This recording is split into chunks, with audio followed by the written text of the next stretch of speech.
Well, it would appear that winter has officially showed up. It's snowing out. It snowed out like fuck last night. But then it started raining. It even thundered a little bit, and I seen a little bit of lightning. But I'm out right now. I haven't heard anything on the radio. And I gotta have a word with you guys anyways. Apparently fuck's sakes. Apparently some of you weren't too happy about how I clickbaited my last video and it got more views than what I would normally get. All I can say is cry about it. Don't act like I'm the only one who does clickbaiting, and I really didn't, to be honest. I mean, yes, the thumbnail says damn foamer and it looks like the railroad workers are saying that to me. But like I stated before, I didn't get the part on camera where they actually said it. I only got one little other section after putting my camera beside the radio for like 15 minutes where they said something about why are you looking and it's all here or something like that. I don't know. So it actually happened. It all actually happened. And apparently some of you weren't too happy about the beginning segment of the video where it was very CB radio included. And the other thing, cry about it. I mean, if you don't like it, don't watch it. It's the stuff that I do. It's the stuff that interests me. Rail fanning interests me, even though I don't like that term really. And making long distance communications interests me. All I can say is at least I'm not sitting at home in my room on video games doing nothing. At least I'm trying to do something. And another thing, to the people who did actually watch the video and did like everything, and subscribes, new subscribers, new viewers, new watchers, whatever, if you liked it, as long as you liked it and watched it, and if you watched it all the way through, I do appreciate it. That was the most viewed video that I've had in a long time, so it felt good. Felt good. But I don't know what's going to happen to... Oh, and another thing, the reason my videos are like that and they're so, I don't know, I guess chopped up and put together is because I'll film one day and then I stop. Then I'll film another day and then I'll stop. And then I'll film another day and I'll stop. And then I'll film another day and I'll stop. And then eventually when I feel like concluding that whole video, I just end up splicing everything together and throwing it out there. Because normally I don't get any views, so I don't really put all too much work into it. I do, but I don't. And yeah, the one thing I can say about clickbaiting is don't act like I'm the only one who does it, because I'm certainly not. There is much loved YouTubers out there that do clickbait, you guys. But anyways, we'll see what happens. I haven't heard anything on the radio. It's snowing out. It's gonna be colder than a witch's tit in a few days. I've also noticed a lot more fuckery in my live streams. Seems we got a lot of undesirables and screwballs that like to show up and say a lot of shit and talk a lot of shit. I actually went to school with the one guy and he's something else, I'll tell you that. If you come along in the live streams, you'll see. But apparently I live stream for a living, which I don't. I have clear videos of what I do at work on my channel. And apparently all I do is foam at trains. I haven't heard that one before, so maybe come up with some new material. But yeah, I know if I really didn't like it, I could always block them. I understand that. But it's really, really amusing seeing the true window liquor come out of somebody. Like, really come out. It's just ironic when somebody calls you a loser and all that kind of stuff, and then all they do is sit and watch your stream. Somebody that you, or them being somebody that doesn't like you, watching your stuff. How does that make any sense if, you know, I'm doing what I like. I'm actually putting an effort into it. And this guy shows up and says all this shit. I understand it's to get a rise out of me. But sometimes it just, you know, I'm not in the mood to live stream because of that shit. And it's unfortunate that people have to be that way. And it's unfortunate that people don't have the ability to grow up. You know, it's called maturing. Maturing, that's what it is. You know, when you get into your mid-20s, you start to act like an adult. And hopefully you would start to act like an adult sooner. But some people don't, I guess. And he proves it. But boy, I've done a lot of talking today. I've done a lot of talking. Because I don't know what else to do. So I know this video ain't gonna get as much views as the last one did. Maybe I'll have to clickbait this one to piss y'all off again.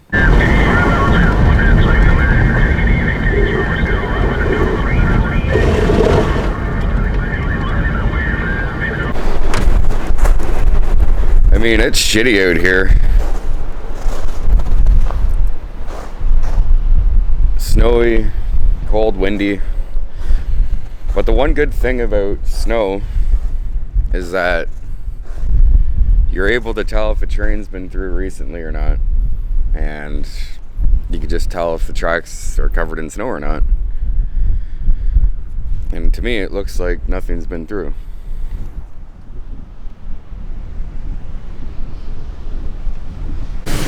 And the reason I mention that is because I was out cruising around on some dirt roads closer to the 401, or I think the 401, and Air, Dumfries Road, just some back roads. I don't know why I do it, because they're fucking worse than the roads around here. I mean, not by far, by any means, but they're pretty close.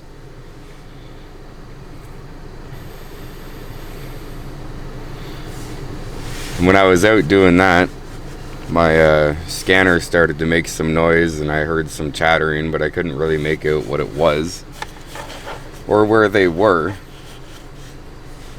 So I decided to come back here because I would like to get a picture in the snow, especially when the snow is blowing or something like that.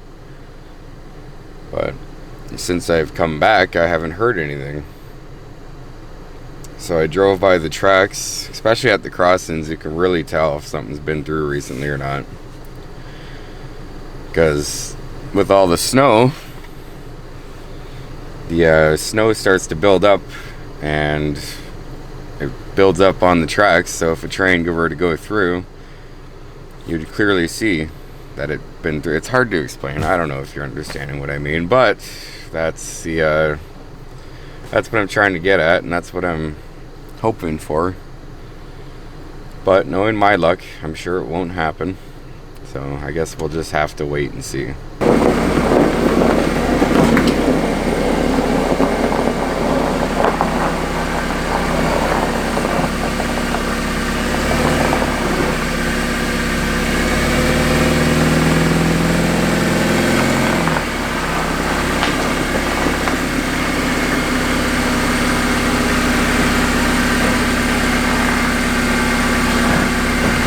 Alright, ladies and gentlemen, today is going to be a bit of a different video.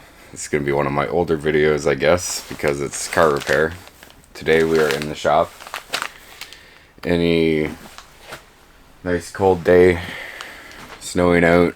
It's Tuesday, week has just begun and this has already happened, so just my luck. Today we're going to be doing tie rod ends. My first time doing them. A little nervous, but I'm confident. You know, somebody's got to do them, and I can't afford to go to a shop, so we're gonna get this jacked up, get the tires off, and we're gonna see how this goes.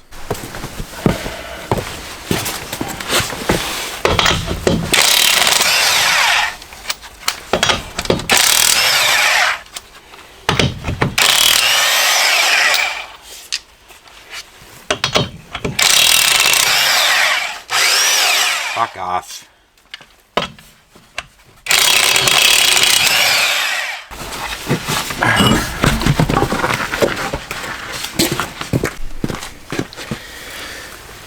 My bad, you guys missed all the deconstruction of this side, which was not fun. But this is the new tie rod end. I'm just threading it back on. I'll show you the deconstruction of the other side. I can't do too much though, because like always, how convenient, the camera battery is pretty low. So, yeah.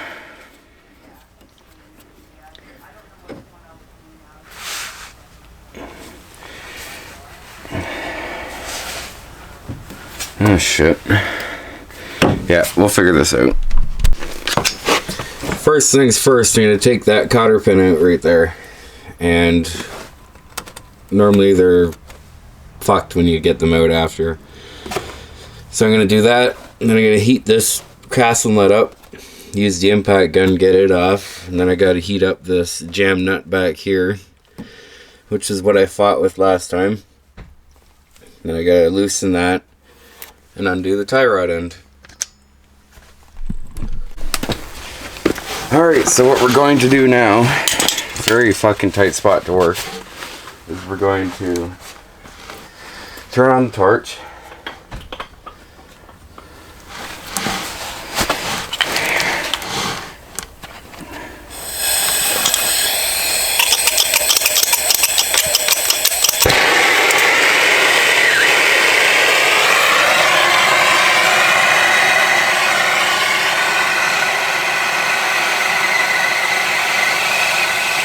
And then we're going to try to blast it off with my impact gun.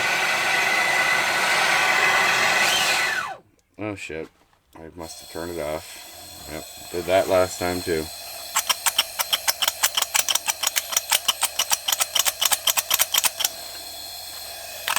Come on.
Alright, smelly fumes is nice, but here we go. Look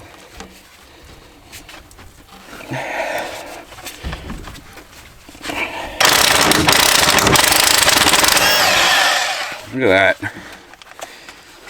Where the hell did it go? Here it is.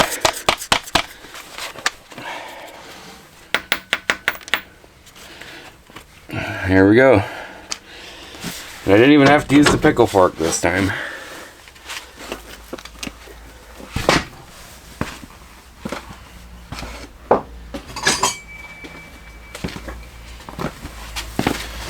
If you're wondering what the pickle fork is, this is it. You put it in between the joint and the fucking knuckle. You beat it with a hammer. Alright, now this is the part that I fought with on the other side. And it's loosening that nut right there. So you can see. To get this off. Now when you take this off, you count how many rotations you do, so you can make it easier for the guy who does your alignment. You also count the threads. You could do both, you could do one, whatever. I do both just to be sure. And same with when you go to put it back on. Count how many rotations it takes to get it back up against the jam nut. So I'm going to heat this up and we're going to fight with it. Wish me luck. Alright, so I got the new one on. Wasn't too bad. I got it heated up to red hot and then it came off no problem. And I didn't burn myself. Now that I got it on, I'm going to torque it to 47 foot-pounds.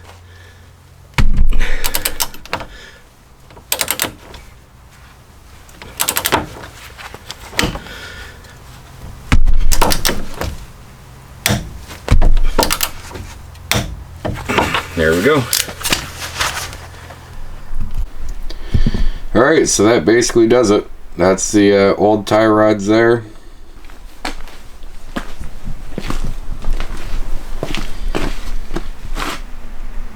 There's the new ones down there. Gotta wipe that off there.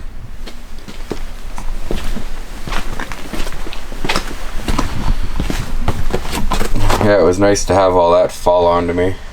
But there's the other new one. I guess I'm more than just a train nerd. I can actually do some work on cars, believe it or not. But yeah, that's it. And to see how urgently, I'm going to take it for a test drive, see how urgently I need to go get an alignment. And then, and just judge by that. Either way, I'm going to have to get one. So, yeah, thanks for watching. I'm going to bring the camera in the house now because both of us are pretty fucking cold. Because that's basically all the space that I have to work in here and pull the car in. I even had to take the antenna off. So, yeah, thanks for watching. You know what to do.